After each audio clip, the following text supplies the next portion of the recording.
Bonjour à tous, bonjour à toutes, j'espère que vous allez bien. Moi, ça va très bien, comme vous le voyez. On est dimanche, comme chaque dimanche, il fait beau et je suis parti me balader histoire de me donner un petit peu faim avant le déjeuner.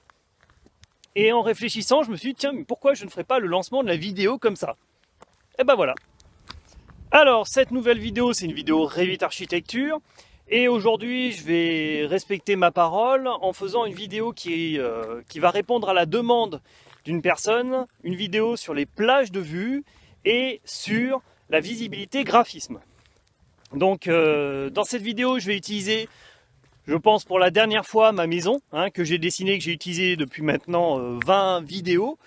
Mais après, j'ai envie de délirer un petit peu plus et puis de me lancer dans, pourquoi pas, le dessin d'une tour médiévale ou pourquoi pas d'un bâtiment un petit peu plus futuriste. Donc concernant cette vidéo sur plage de vue et visibilité graphisme, l'intérêt, ça sera de voir qu'en cachant certains éléments ou qu'en modifiant le graphisme de certains autres éléments, on peut faire des effets tout à fait intéressants. Vous allez voir aussi que de modifier la plage de vue a finalement peu d'intérêt, mais au moins comme ça cette vidéo sera faite. Pour finir, je voulais simplement remercier encore une fois tous ceux qui me suivent, que ce soit sur Facebook ou que ce soit directement sur la chaîne, et qui parfois mettent des pouces verts, donc ça fait plaisir.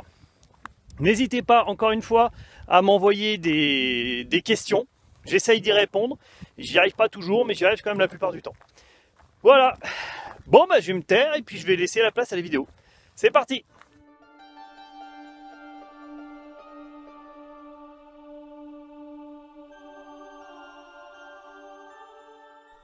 Voilà, donc j'ai rechargé mon modèle et on va déjà s'intéresser aux plages de vue. Donc les plages de vue, je mets au premier étage par exemple, et je vois que dans les propriétés, j'ai plage de la vue ici. Je clique et je vois que j'ai différents éléments. Pour une fois, si vous cliquez sur Aide, vous allez pouvoir ouvrir cette page-là. Et pour une fois, parce que je trouve que l'aide sous Revit est vraiment pas très bien, pour une fois, je trouve que là, eh ben, c'est pas mal fait. Donc si je regarde dans mon aide, je vois que j'ai le 5 qui est donc la plage principale et le 6 qui est la profondeur, que je retrouve parfaitement ici, plage principale, profondeur. Et donc je vois que dans ma plage principale, j'ai déjà un haut. Là, je suis à 2,30 m, d'accord? Et donc ici, je suis aussi, j'imagine, à peu près à un peu moins peut-être de 2,30 m, mais j'ai mon côté haut qui est ici. Ensuite, je vois un 2 qui est le plan de coupe. Sur Revit, il a 1,20 m, ce qui correspond à l'image. Et enfin, mon niveau bas, il est à 0, ce qui correspond aussi à l'image, c'est-à-dire ici. Donc par défaut, on se retrouve dans cette configuration-là. Je rajoute aussi la profondeur de vue, donc le 4. Là, ma profondeur de vue, c'est égal à 0, c'est-à-dire que c'est au même niveau que ma plage principale bas. Voilà, d'accord? Et donc là, je trouve que c'est assez parlant pour une fois au niveau de l'image. Donc, on voit que j'ai un plan de coupe ici, j'ai du haut, j'ai du bas et j'ai une profondeur. Voilà. Et donc le 7, c'est toute ma plage de vue. Donc on va essayer de s'amuser à faire des modifications et voir ce que ça peut changer. Donc par exemple, le haut, imaginons que je le mette à 4 mètres. Il ne faut pas appuyer sur Entrée, sinon ça le... Voilà, il faut juste appliquer. Là, je n'ai rien changé. Bon, donc a priori, ça ne sert à rien. Par contre, si je mets par exemple 1,40 m, pardon, appliquer, je vois que j'ai mes fenêtrons là qui ont disparu. Donc on va zoomer un petit peu. D'accord, ici j'ai des fenêtres. Là, je ne les vois plus. Si je reviens dans ma plage de vue et que je remets mon 2,30 m, d'accord, appliquer, ma fenêtre réapparaît. Alors pourquoi ça? Parce qu'en fait, ma fenêtre, si je regarde, elle est à 1,50 m en hauteur d'appui. Donc ça veut dire que si je mets une plage de vue à 1,40 m, eh ben, je suis en dessous de ma fenêtre, au niveau haut, et donc je ne la vois plus, ce qui est tout à fait normal. D'accord? Donc là, en effet, plus je vais la mettre basse et moins je vais voir d'éléments. De la même façon, mon plan de coupe, si je le modifie, que je le mets à 0,1, qu'est-ce que ça change? Eh bien, on voit que ça change les éléments extérieurs. Alors en fait, je vais remettre à 1.2, regardez bien, donc en fait on voit que mes fenêtres, elles, n'ont pas bougé, mon lavabo, tout ça, ça n'a pas bougé, mais regardez mes murs, hop là, mon toit surtout a été coupé. D'accord? Ça veut dire que mon plan de coupe ne coupe pas forcément tous les éléments, parce qu'en fait, les éléments comme le mobilier ne se coupent pas. Voilà. D'accord? Donc ça, le plan de coupe, finalement, moi je le laisse à 1,20 m, c'est très bien.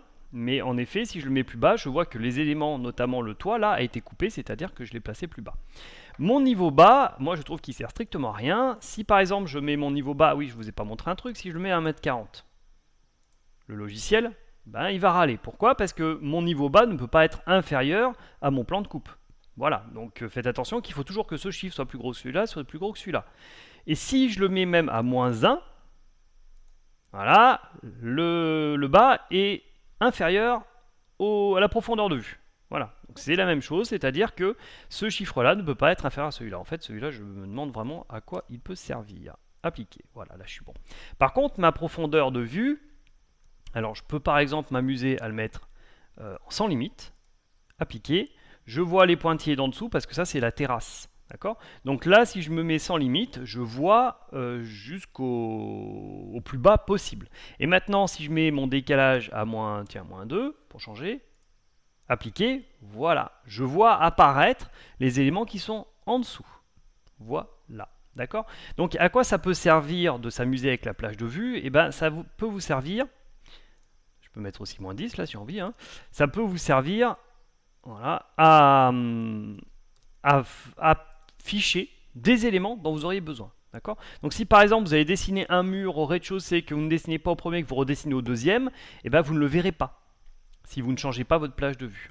Donc voilà à quoi peut servir la plage de vue. Bon, honnêtement, on s'en sert rarement, hein.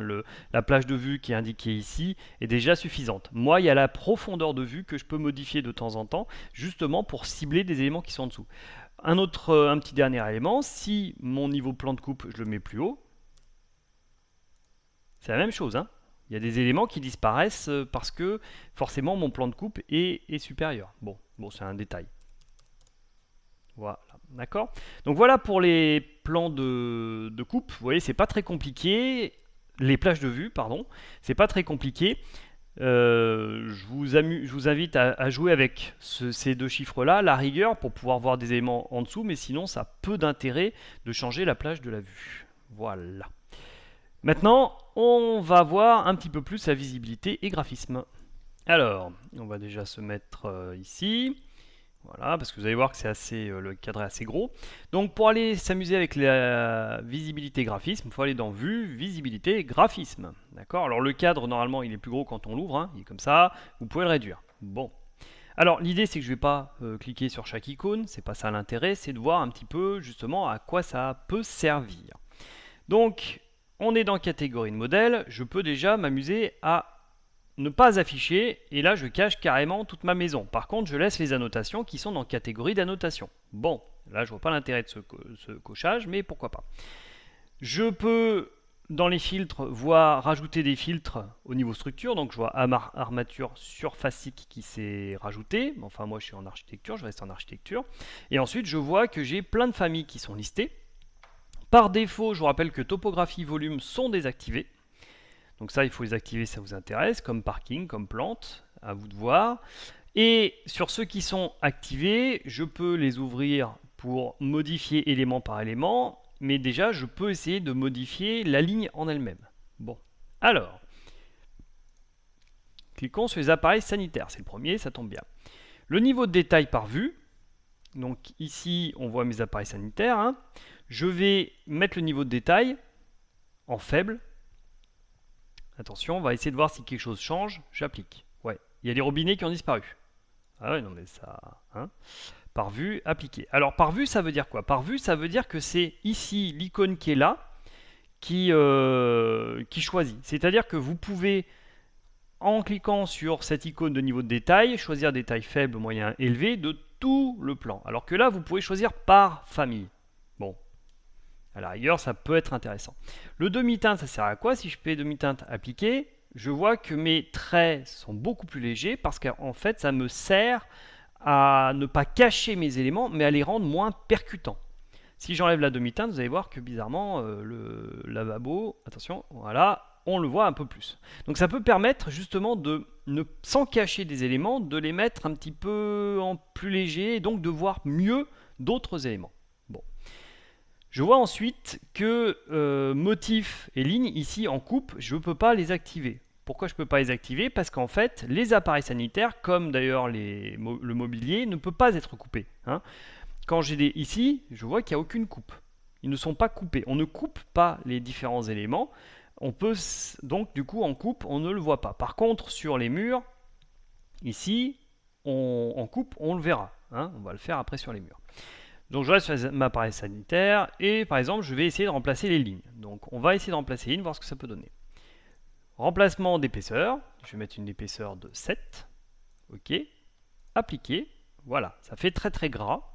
Mais vous voyez par contre que tous les éléments ne sont pas pris en compte. Hein.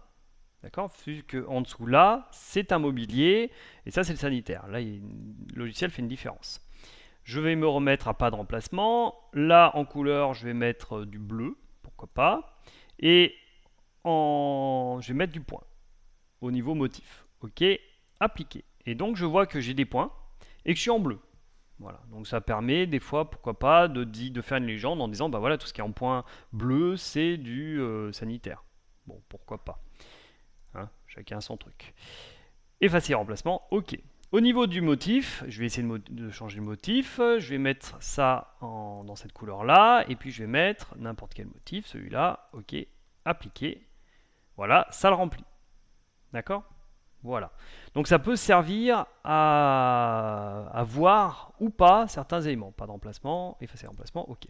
Et au niveau transparence, eh ben, si je mets une transparence à 73%, appliquer. Voilà, ils sont beaucoup plus transparents, ce qui permet de voir par exemple beaucoup mieux les pièces. Là ici, ça nous montre beaucoup plus facilement les pièces. D'accord? Effacer, ok. Appliquer, n'oubliez pas de faire appliquer. D'ailleurs, quand vous avez fait appliquer, n'oubliez pas de faire OK, parce que si vous fermez votre fenêtre, en fait, il ne va pas prendre en compte vos modifications. Bon, on va s'amuser sur les murs pour voir un petit peu la différence. Sur les murs, donc, c'est pareil, je peux remplacer le motif, d'accord? Donc là, je vais mettre un motif, celui-là, gravier, OK, appliquer. Attention, regardez bien, hop là, ce sont les murs d'en dessous qui sont passés en gravier. Pourquoi? Parce qu'en fait, je suis sur la projection surface, c'est-à-dire ce ne sont pas des murs coupés. Donc les murs non coupés, là, sont passés en gravier. Par contre, les murs coupés, eux, n'ont pas changé. D'accord? Effacer remplacement, ok. Donc du coup, maintenant, je vais m'amuser avec les murs qui sont coupés, donc les murs du premier étage. Et là, en effet, je remets mon format gravier. Ok, attention, j'applique. Voilà, d'accord? Donc on voit ici que mon mur gravier, mes murs coupés sont passés en gravier. Ça peut être intéressant si vous voulez les mettre en avant. Je vais faire annuler. Je vais zoomer un petit peu sur, parce qu'on voit l'isolant et on voit le porteur. Hein. Donc je reviens ici. Et donc sur mon mur, quand je me mets hop là, en gravier, ok, appliqué, on voit que c'est tout le mur qui s'est transformé en gravier. Bon, ça c'est un petit, c'est pas un défaut, mais c'est vrai que c'est dommage qu'on puisse pas séparer isolant de l'autre, hein, parce que si j'ouvre mur, j'ai arrêt de commune une cachée. Hein.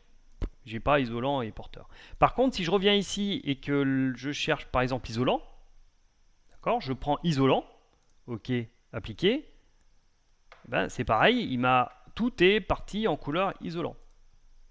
Voilà, c'est assez limité, ça permet de voir certains éléments et de pas en voir, de mettre en avant certains éléments, mais du coup on peut perdre en réalisme. Voilà, quand j'arrive à expliquer ce que je veux, c'est bien.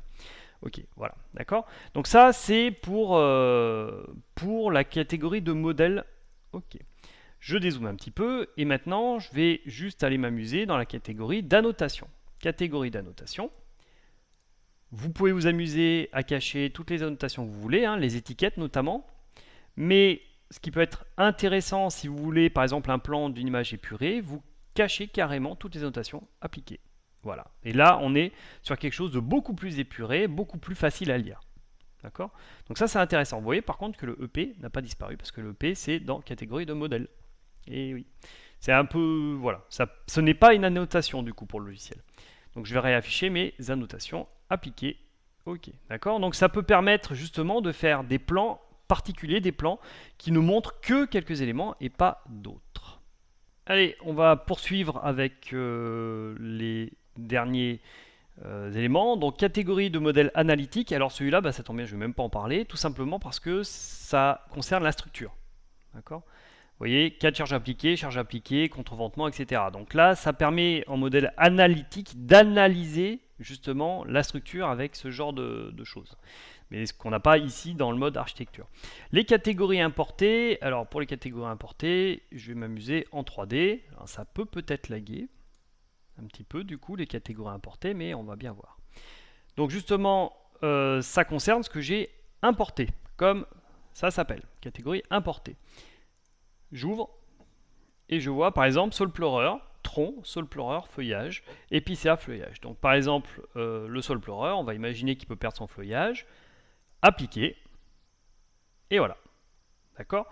Donc ça peut être marrant pour faire un petit côté, pourquoi pas automne-hiver, voilà. Donc, mais par contre, c'est les catégories importées, ça veut dire que vous devez vous amuser avec toutes les catégories, des fois qui ne vous parlent pas du tout. Hein, voilà, d'accord? Qui vous parlent pas du tout, il y a des mots qui parlent pas, du coup, qu'est-ce que ça veut dire, qu'est-ce que ça veut pas dire, on sait pas, faut essayer de les cacher pour voir un petit peu à quoi ça correspond. Le dernier, ce sont les filtres. Et donc pour les filtres, je vais par exemple zoomer sur ma maison. D'accord, je vais vous montrer à quoi ça peut servir un filtre. Visibilité, graphisme, filtre. Alors, aucun filtre n'est appliqué, ajouter. Ajouter. J'ai un seul filtre qui existe qui s'appelle intérieur. Moi, je vais en créer un autre. Voilà. Donc, on va le copier, intérieur, on va le renommer et je vais appeler ça mur. Mur, supérieur à 15 cm. Voilà, vous allez comprendre pourquoi j'appelle ça comme ça. Ok, d'accord. Je peux le supprimer en cliquant là-dessus. Bon, je vois ici, donc je suis en mode architecture, je vois ici qu'il y a déjà des éléments qui sont là. Voilà. Bon, des fois, il y a ce petit message, mais c'est pas grave. Je vois déjà qu'il y a ces éléments qui sont choisis. Moi, par exemple, je ne veux pas les escaliers, les portes, les remplacer, les sols.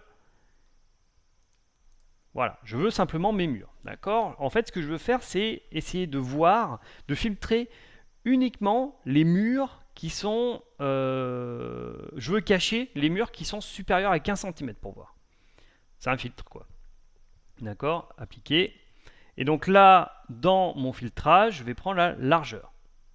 Égal, n'est pas égal, et plus grand que 15. Ok? Appliquer. Ok. Sup. Ok. D'accord? Donc il est là. Maintenant, si je le cache et que j'applique, voilà. Tous les murs qui sont supérieurs à 15 cm d'épaisseur ont disparu. D'accord? Donc du coup, on voit qu'à l'intérieur, les cloisons, elles, sont restées. Voilà, donc ce système de filtre peut être intéressant si vous créez des filtres à vous vraiment particuliers. D'accord? Là, j'ai fait ça, mais des fois, vous pouvez trier par fonction, vous pouvez trier par tous les éléments qui vous intéressent. Voilà. Vous voyez, intérieur, par exemple, le truc de l'intérieur. Tiens, on va le modifier, enfin, on va voir ce que c'est intérieur. Fonction égale à intérieur. Voilà, donc tous les éléments qui sont fonction égale à intérieur, il les a laissés, les fonctions égales les autres, il les a enlevés. Hein, d'accord? Donc c'est pour ça qu'il m'a enlevé mes murs rideaux là. Annuler. Visibilité. Appliquer. Voilà, d'accord? Donc c'est vrai que celui de base intérieur est assez spécial. Donc ça vous permet les filtres justement de pouvoir filtrer, de pouvoir cacher différents éléments pour vérifier des fois pourquoi pas votre modèle. Là si je cache mes murs supérieurs à 15 cm, c'est parce que peut-être je me suis dit mince, je me suis trompé, peut-être qu'il y a des murs que j'ai mis à 10 cm au lieu de 15 et du coup je cache tous ceux qui sont supérieurs à 15 et s'il me reste des murs extérieurs à 10 cm, j'ai plus qu'à cliquer dessus et puis aller à retransformer en 15 cm par exemple. Voilà. D'accord? Donc voilà à quoi ça peut servir, visibilité, graphisme. En gros, ça peut servir à faire des choses sympathiques. Ah oui, je voulais revenir sur un élément, avant de clore le débat, justement sur les catégories de modèles par rapport à mes murs. Donc mes murs, ils sont ici, d'accord? Les murs, ici, motif. Je veux remplacer mon motif et je vais remettre mon magnifique gravier. Ok, appliquer. Rien n'a changé. Ok, rien n'a changé. Voilà, c'est un élément dont je n'ai pas parlé. Par contre, si je passe en couleur uniforme, le voilà mon gravier. D'accord, donc ça aussi c'est un élément à faire attention, c'est que visibilité graphisme là, ici, au niveau des motifs, c'est dans le cas où vous n'êtes pas en réaliste, vous êtes en couleur notamment uniforme. Par exemple, hein. Si je repasse en réaliste, voilà, je ne vois plus mon gravier. Mais vous voyez, ça peut faire quelque chose de sympa, hein. Même en couleur uniforme, hein. Si vous mettez des couleurs, des graphismes un peu différents par rapport à vos différents éléments, ça peut à terme faire quelque chose de sympathique et faire des images sympathiques. Voilà pour tout ça. J'espère que ça a été clair, comme d'habitude. Là, je vais réenlever tout ça. Ok, appliquer. Voilà, d'accord. Donc amusez-vous bien avec tout ça. Ça peut être long par contre, hein, parce qu'il faut aller choper certains éléments. Ça vous permet de cacher, d'afficher les éléments, de les afficher différemment. Mais en fait, finalement, à quoi ça sert? Ça sert surtout pour la présentation, pour la visibilité et la présentation. Hein, ça tombe bien parce que ça s'appelle visibilité. Et les filtres, c'est pareil, ça vous sert des fois à essayer de viser une catégorie d'objets que vous voudriez voir et pas les autres objets. Voilà pour cette vidéo. Et voilà, cette vidéo est terminée. J'espère qu'elle vous a plu. Dans ce cas-là, petit pouce vert, bien sûr. Vous pouvez partager, vous pouvez tout faire. Si elle ne vous a pas plu, pouce rouge, bien sûr aussi. Sinon, donc la prochaine vidéo, peut-être la semaine prochaine ou la semaine d'après, parce que ça va être chargé. Je vais peut-être faire une vidéo sur les objets à créer in situ, c'est-à-dire à créer dans un modèle directement.